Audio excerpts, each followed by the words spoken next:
According to Tara Yoso, microaggressions are sometimes conscious, sometimes unconscious things we do or say to put down people of a certain race, gender, or class.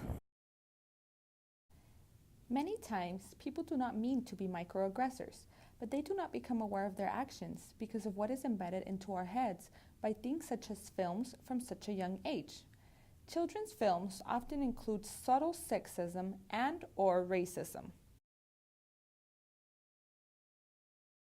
Elsa was preferable, of course, but no one was getting anywhere with her. But you, Hans. you were so desperate for love, you were willing to marry me just like that. I figured after we married, I'd have to stage a little accident for us. Too. I seen a peanut stand and heard a rubber band. I seen a needle that winked its eye.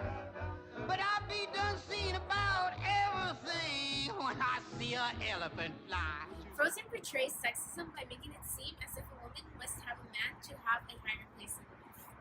Dumbo portrays racism by subtly including a reference to the Jim Crow. The crow's name is Jim Crow, and he's portrayed as an ignorant black crow. Hey, I like the color. Excuse me, miss. Can we try this on? Well, I don't think you'd be interested in that one. Why? Well, because that dress is $800. You know what? Could you just take it off the mannequin? We'd like to try it on. We're not cops. We're not here to put anybody behind bars.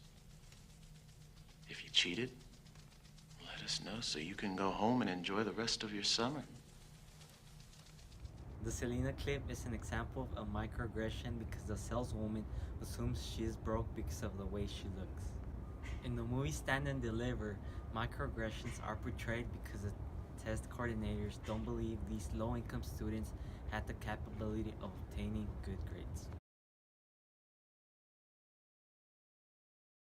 Are small but can build up and cause great damage.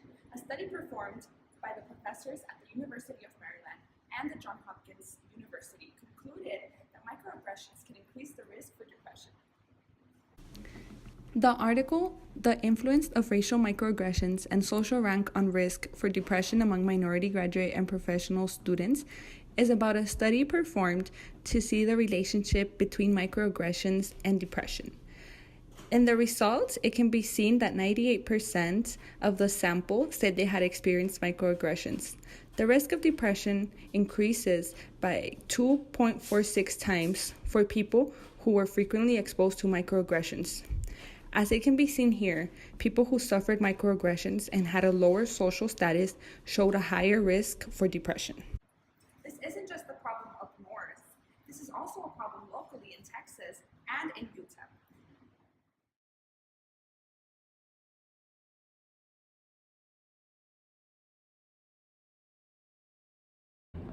Hello, my name is Luis Shahid and I'm currently a student at the University of Texas at El Paso. I am majoring in criminal justice and I'm pursuing a career as a border patrol agent. I've experienced microaggression in my student life. For example, when people ask me, what are you studying for? And I tell them I want to be a border patrol agent. They always hit me back with questions like, why border patrol? Aren't you going against your own people? Hi, my name is Cassandra Pacheco and I'm currently a student here at UTEP, and I have experienced microaggression on campus by my friends because I'll be walking around listening to music and they ask me, what are you listening to? And I say Beyonce, and automatically they think that it's weird because since I am Mexican, they assume that I'm listening to Spanish music, but I'm not. Hi, my name is Cesar Alexis Garcia and I'm currently enrolled in Boston University. Being over there for the past couple of years, I have experienced microaggression in my student life. For example, I was auditioning for a play for my theater class. The protagonist of the story was a brown person, so when the time came to choose who was going to play the role, everyone turned around and stared at me because I was the only Hispanic in the room. If we want to make a difference, we have to start here at home. As seen in the interviews, microaggressions happen at UTEP every single day. So how do we make it stop? One solution that fits best for UTEP students is to embed it into the professor's lectures. We can start by speaking to the Dean of Liberal Arts so they can require their faculty to speak about this. Since most undergraduates take at least one liberal arts course in their career, whether it's for their degree plan or as an elective, this would maximize the amount of students who learn about this. For example, English professors could include articles such as the one by Yoso into their syllabus as a required reading, and have their students analyze it and write about it. Women's studies professors could talk about how microaggressions affects in popular culture, such as the Frozen clip we saw and Beauty and the Beast.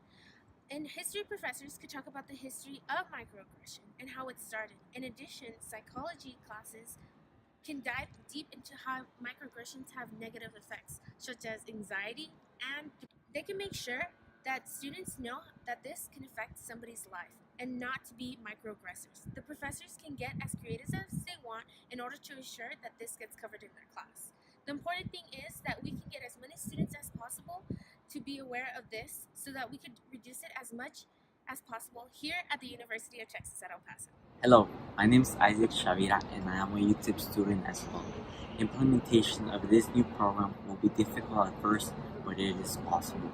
Once UTIP students and faculty adapt to this new system, the program can eventually expand its use and be a benefit for others as well. Nearby universities and colleges can start to implement the new ideas described before. Schools such as the El Paso Community College, Southwest University, and New Mexico State University suffer from microaggressions as well.